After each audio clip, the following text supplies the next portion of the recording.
кеше ма алдыңғы күні ма Аблязов пен Дувановтың сұхбаты шығыпты Ермек Нарымбаевтың ютубтағы парақшасында, арнасында 54 минут бейне, соның бәрін көріп шығып, соған өзім бір айтатын сауалым емес, жауап ретінде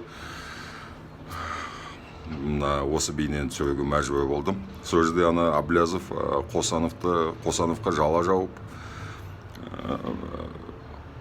Қазақстанның генералдық прокуратурасына арыз жазыпты. Әрине, енді өз емес, біреу арқылы.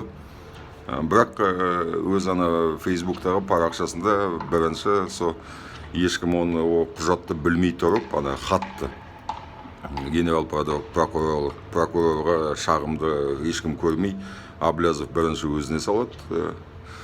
Сол мәселені Дуванов пен Аблязов талқылап өтеді, жаңағы бейне үстінде. Мәселе бұлай екен. Тараздық қалалық ұлт тағдырын ұйымының филиалы жазады екен. Біз Қосановқа ешқандай қолдау көрсеткен емеспіз. Ол ұлт тағдырынан шығуға қақысы жоқ. Өйткені біз неге қатысқан жоқпыз жиналысқа, ешқандай оған рұқсат, сенімхат бермедік деп. Сол жиналыста ұлт тағдыры Алматыда өткен. Мен өзім болғам өзде, қатыстым деп айтамайым енді. Мен ұлт тағдырының өкілі емеспін, мүшесі емеспін. О жиналысқа қалай түскенімді айта өтейін. Шымкентте бір араласып жүрген жігіт, ұлт тағдырының өкілі, сол Шымкенттің облыстық қалалық филиалының мүшесі. Біраздан бері кездесімай жүргенбіз. Маған хабарлама жіберді, осылай Алматыға шығып баратырмыз, сен қайдасың, кездесейік деп. Мен жауап берем, Алматыдамын, кездесейік. Келеді, біз пойыздан түсе салып олар Таназанмен. Біз осындай бір жиналысқа баратырмыз. Келе алсам, осындай жерге келдім. О жерге келсем, қолма-қол жетіп бардым. Келсем, сол ұлт тағдырының отырысы болайын деп отыр екен. Отырыстың тақырыбы жаңағы Әміржан Қосановқа өз арасынан үміткер ретінде сайлауға шығару, сайлау додасына қатыстыру. Келдім, бәрімен амандасып шықтым, енді көбісін таныйым. Ұлт тағдыры мүшелері енді жартысынан көбін бұлай өзім жеке таныйым. Фейсбукта таныйым, әлеуметтік жүйелерден, енді бұрыннан бері оның төрағасы Дос Көшім ағамызды әрине таныйым. Келдім, шамалы ыңғайсызданып, ана жерде жүрдім, қуыстанып, қалай кірейін бе, кірмейін бе, мен оған енді қатынасым жоқ қой. Сосын енді адамдармен амандасып жүріп, өтеу ішіне кіріп кеттім. Тып-тыныш отырдым ана жерде, үн шығармай отырдым бір бұрышқа.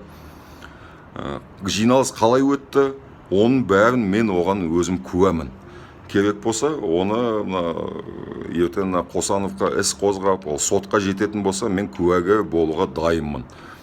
Менің көзімше бәрі өтті, өз құлағымен бәрін естіп, қалай болған, кәдімгі жиналыс андай ресми түрде өткізілді, протокол толтырылды. Әр жақтан түпкір-түпкірден Қазақстанның бүкіл аймақтарынан келген ұлт тағдырын өкілдері, сол жергілікті филиалдарды басқарып отырған, сол жергілікті филиалдардың адамдары өздерімен әкелді рұқсатты қағаздарын, регистрациялық құжаттарын, мөр таңбаларын бәрін әкеліп, сондай кәдімгі жиналыс болды.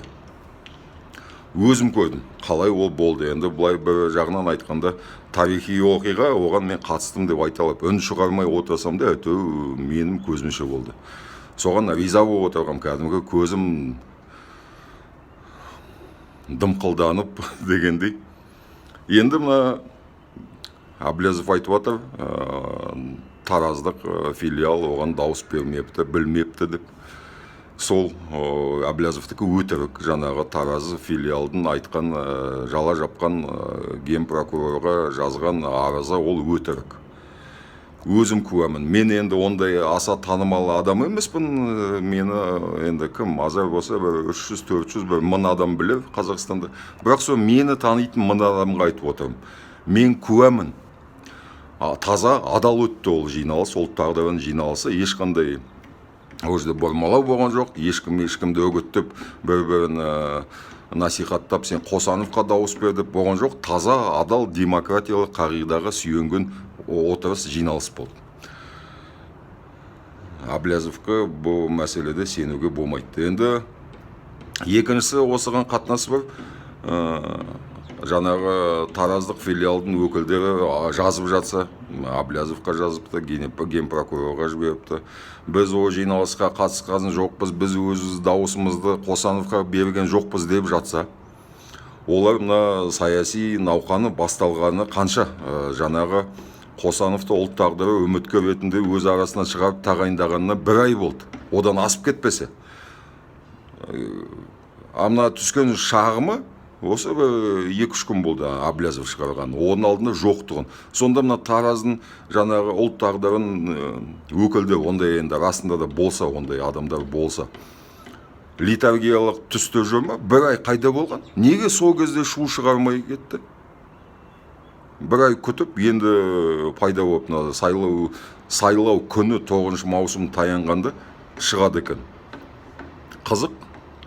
Әблязовтың да істегені қызық, қылығы өкіметтің билігі адам сияқты. Сол бетпердесі ашылды, кезекті рет, соңғы ретті болды. Менде өзімде ешқандай күмән жоқ. Қазір Әблязов кімнің адамы, кімге істеп жатқан. Оппозициямын дейді, шетелде отырып митингке шақырады. Мен өзім осы билік жүйесіне қарсымын, оны ауыстыру керек деп отырып, өзі генералдық, Қазақстанның генерал прокурорына сауалдама жібереді. Қызық екен. Ол не оппозиция? Сосын тағы да осы неге қайтып келсек, жаңағы айтып өттік, қағаз ұлт тағдыры қайда болған, тағы да қай мәселені айтайын деп едім, Құдай шығып кетті есімнен.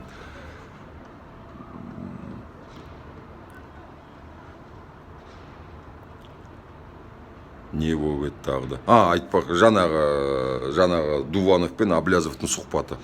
Әблязов тағы да бір айтып атқаны, Қосанов биліктің қуыршағы деп мынандай дәлел келтіреді. Ол 2 күнде 120 мың қол қалай жинап өтті деп.